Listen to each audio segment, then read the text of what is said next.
Hello, Derry. Is it okay to be that believer that on Sunday you're holding your position as a leader in church, singing, or being the ushering leader, organizing people, and later on you're also that believer on a Saturday night, clubbing, having fun, drinking, wearing skippy outfits, and calling yourself, "Oh, I'm a Jesus baby"? You get like, what do you think, Derry? Like, seriously, how did you even get here to start with? What if you saw Jesus in a nightclub in our generation, jumping and inappropriately dressed, and drinking and dancing to songs with demeaning lyrics? Would that be the Jesus you know? Would that be fine? Would that be the Jesus we believe in? And Christians were called Christians because they were supposed to be like Jesus. I ask again, how did we even get here? Why it has suddenly become normal for that so-called Jesus baby boy, baby girl that we see spilling out tongues on Sunday on the pulpit, singing songs of praise and worship, and for a second it's as if heaven would just fall down.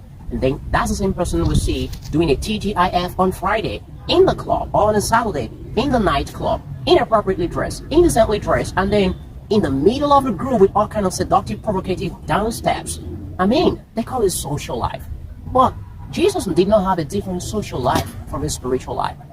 So I don't really get where this whole thing is coming from. And I see a lot of postings online. Some of these people post their pastors in, very close relationship encounters with them.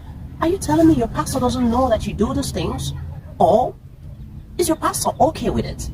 Pastors, church leaders, I mean, are we okay? Are we okay with the members we are leading, who we will make leaders, people we now call leaders in our church, or workers? Are we okay with them doing those things? Or we are pretending not to see them at all? We're turning a blind eye like they are not doing those things. Is that what we are pretending to do? Because I don't want to believe that every church pastor is completely ignorant that some so-called leaders are doing those things. And don't bring that argument of, well, we are working on them, they are still growing, we are working on them.